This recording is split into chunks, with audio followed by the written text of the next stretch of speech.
वो लड़की जो 3 दिन पहले मर चुकी थी अचानक एक पेड़ के तने के अंदर से बाहर निकल आई, जैसे कोई भयानक चीज वहां से रेंगती हुई बाहर आने वाली हो। उसके भाई की आंखों के सामने एक विशालकाय, ताकतवर और मोटी टांगों वाला हंस उसकी बहन के चेहरे पर चढ़ गया। और सबसे अजीब बात तो तब हुई जब वो लड़की बीमार हुई थी। उस दिन उसका ताबूत अचानक बहुत भारी हो गया, इतना कि कई नौजवान मिलकर भी उसे उठा नहीं पा रहे थे। उसी समय लड़की का पिता वहां पहुंचा। गाड़ी से उतरते ही उसने देखा कि एक भूत ताबूत के ऊपर खड़ा है। वो आदमी डर के मारे पागल सा हो गया, हथियार उठाया और भूत के पीछे भागने लगा। उसी वक्त उसने देखा कि उसकी बेटी का ताबूत हिल रहा है। उसे यकीन हो गया कि उसकी बेटी अभी जिंदा है। उसने 5 बड़ी फायर एक्सटिंग्विशर उठाई और ताबूत का ढक्कन तोड़ने लगा। तभी उसे ऐसा लगा जैसे उसकी बेटी उसे पुकार रही हो। वो और जोर से मारने लगा जब तक कि ताबूत खुल नहीं गया और सच में अंदर से उसकी बेटी जिंदा निकल आई। सब लोग हैरान रह गए, लेकिन पिता को पूरा यकीन था कि बेटी मरी नहीं थी। वो उसे लेकर जाने लगा, मगर आसपास के लोग उसे रोकने लगे। सबको लग रहा था कि वो पागल हो गया है। उसी अफरा तफरी में एक तांत्रिक शेनफू आया। उसने लड़की के शरीर पर मंत्र वाला कागज चिपकाया और रक्त निकासी का प्राचीन मंत्र पढ़ना शुरू किया, लेकिन अधीर पिता ने बीच में ही उसे रोक दिया। अचानक सबने देखा लड़की का शरीर हवा में उठने लगा। भूत उसके शरीर को नियंत्रित कर रहा था और उसी तांत्रिक की ओर उड़ने लगी। तांत्रिक ने हिम्मत नहीं हारी, उसने फिर से मंत्र पढ़ना शुरू किया। पेड़ के पास खड़े सभी लोग स्तब्ध थे। जैसे ही मंत्र पूरा हुआ भूत ने अपना नियंत्रण खो दिया और लड़की नीचे गिर गई। पिता दौड़कर उसे पकड़ने गया और तुरंत अस्पताल ले गया। चमत्कारिक रूप से लड़की फिर से जिंदा हो गई। उसकी सभी जीवन चिन्ह सामान्य थे, लेकिन सच्चाई ये थी उस पिता ने अपनी बेटी की जगह खुद को बलिदान कर दिया था। वो इमारत से कूदकर मर गया ताकि बेटी की जान बच सके। लड़की अब ठीक हो गई थी, अपनी माँ और भाई के साथ नया जीवन शुरू करने वाली थी। लेकिन उस रात जब वो सोने जा रही थी कुछ अजीब हुआ। उसे लगा जैसे कोई रहस्यमय शक्ति उसे बिस्तर पर खींच रही हो। वो डर के मारे चिल्लाने लगी, मगर आवाज किसी को सुनाई नहीं दी। तभी बिस्तर के नीचे से काले काले हाथ निकले। उन्होंने लड़की के हाथ पैर पकड़कर उसे बिस्तर से बांध दिया। अब वो हिल भी नहीं पा रही थी। फिर बिस्तर घूमने लगा इतनी तेजी से कि उसने सैकड़ों चक्कर लगाए। जब आखिरकार बिस्तर रुका लड़की ने सोचा कि सब खत्म हो गया है, लेकिन तभी खिड़की का दरवाजा अपने आप खुलने लगा। बिस्तर धीरे धीरे खिड़की की ओर बढ़ा, जैसे उसे नीचे गिराने वाला हो। वो बुरी तरह डर गई, अपनी आखिरी ताकत लगाकर खिड़की को पकड़ लिया। तभी एक आदमी दौड़कर आया और उसकी जान बचा ली, लेकिन अगले ही पल एक काला इंसान उसके सामने खड़ा था, मौत का दूत। उसने लड़की का दिल निकाला और न्याय के तराजू पर रख दिया। दूसरे पलड़े में एक पंख रखा गया। अगर दिल पंख से भारी हुआ तो लड़की को नर्क भेज दिया जाएगा, अगर दोनों बराबर हुए तो स्वर्ग में जाएगी। लड़की कांपते हुए अपने सारे पाप कबूल करने लगी। मौत का देवता कुछ नहीं बोला, बस तराजू को देखता रहा। तराजू कुछ देर डगमगाया और फिर स्थिर हो गया। दोनों पलड़े बराबर थे, मतलब लड़की दिल से नेक थी। मौत के देवता ने मुस्कुराकर 5 दरवाजे उसके सामने खोले। हर दरवाजा एक अलग दुनिया की ओर जाता था। लड़की ने प्रार्थना की, मुझे मेरी माँ के पास जाना है, चाहे वो स्वर्ग में हो या नर्क में। उसकी सच्चाई और दया देखकर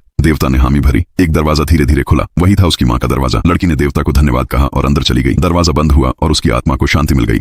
लेकिन तभी एक और युवती वहां पहुंची। उसने पूछा, ये जगह क्या है? देवता ने कोई जवाब नहीं दिया, बस तराजू के सामने बैठ गया। उसने पंख उठाया, मगर जब दिल उठाने गया युवती ने उसे थप्पड़ मार दिया। देवता हैरान रह गया, किसी ने आज तक उसे ऐसा नहीं किया था। वो गुस्से से भर गया और उस औरत के पिछले सभी पाप सामने लाकर उसे 18वें नर्क में फेंक दिया। लेकिन उसी वक्त एक रहस्यमय शक्ति ने उस औरत को खींच लिया और गायब कर दिया। मौत का देवता सन्न रह गया। उसे तभी एहसास हुआ ये कोई साधारण लड़की नहीं थी। वो लड़की जिसकी मौत कार एक्सीडेंट में हुई थी, अपनी जबरदस्त जीने की इच्छा के कारण मानने को तैयार ही नहीं थी कि वो मर चुकी है, और इसलिए उसने अपनी कब्र से हाथ बाहर निकाला, मिट्टी को हटाया और अगले ही पल वो जिंदा होकर अपनी कब्र से बाहर निकल आई।